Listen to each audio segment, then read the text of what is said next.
بسم اللہ الرحمن الرحیم۔ السلام علیکم ناظرین، آپ دیکھ رہے ہیں نیاز احمد ولاگز اور میں ہوں آپ کا میزبان نیاز احمد۔ سب سے پہلے بات کرتے ہیں آج کی بڑی ہیڈ لائنز کی۔ ایران کے خلیجی ممالک پر بڑے حملے ہوئے ہیں، کویت کی آئل ریفائنری نشانہ، قطر کی گیس تنصیبات بھی تباہ، عالمی سپلائی جو ہے وہ شدید متاثر۔ ابنائے ہرمز بند تیل کی قیمتوں میں بڑا اضافہ، پوری دنیا میں ہلچل، اسرائیل اور ایران کے درمیان شدید حملے، اسرائیل کے حیفا میں دھماکے، امریکی جنگی طیارہ F-35 ہنگامی لینڈنگ پر مجبور، یہ بھی آج کی ہیڈ لائن ہے، اور سید عباس اراغچی کی بڑی وارننگ۔ ڈونلڈ ٹرمپ اور بنیامین نیتن یاہو کے اہم بیانات، اور سعودی عرب سمیت خلیج ممالک میں آج عید الفطر، اور فلسطین میں بالکل سادگی کے ساتھ عید الفطر منائی گئی۔ تو یہ تھی آج کی کچھ ہیڈ لائنز اور خبریں، اس سے مزید تفصیل کے ساتھ ہوگی۔ تو آپ سے گزارش ہے کہ اگر آپ میرے چینل پر نئے ہیں تو پلیز میرے چینل کو سبسکرائب اور ویڈیو کو لائک ضرور کر دیں اور شیئر کر دیں، بیل آئیکن کے بٹن کو دبانا مت بھولیے۔ تو سب سے پہلے بات کرتے ہیں مشرق وسطیٰ کی بگڑتی ہوئی صورتحال کی۔ ایران، اسرائیل اور امریکہ کے درمیان جنگ اب ایک انتہائی نازک اور خطرناک مرحلے میں داخل ہو چکی ہے، اور اس کے اثرات پورے خلیجی خطے سمیت پوری دنیا میں پھیل رہے ہیں۔ ایران نے بڑے پیمانے پر آج حملے کیے ہیں، اور ان حملوں میں کویت کی سب سے بڑی آئل ریفائنری مینا الاحمدی ریفائنری کو نشانہ بنایا، جس کے بعد وہاں آگ بھڑک اٹھی اور جو کام ہے وہ سسٹم مکمل طور پر ٹھپ ہو گیا۔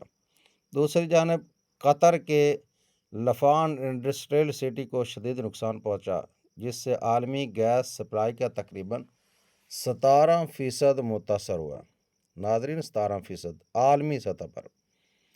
اور ایران نے اسٹریٹ آف ہرمز یعنی ابنائے ہرمز کو مکمل طور پر بند کر دیا، جس سے دنیا کا 20% تیل گزرتا ہے، اور اس کے نتیجے میں تیل کی قیمتوں میں تیزی سے اضافہ ہو رہا ہے۔ دنیا بھر میں مہنگائی کا خدشہ جو ہے وہ زور پکڑ گیا ہے، اور کئی ممالک میں بجلی کا بحران پیدا ہو گیا ہے۔ مکمل طور پر بجلی کا بحران جو ہے وہ پیدا ہو چکا ہے۔ ایران اور اسرائیل کے درمیان یہ جنگ اب جو ہے صورتحال مزید بگاڑ رہی ہے۔ اسرائیل نے ایران کے دارالحکومت تہران پر حملے کیے ہیں، جبکہ ایران نے جواب میں تل ابیب اور دیگر شہروں پر میزائل داغے ہیں۔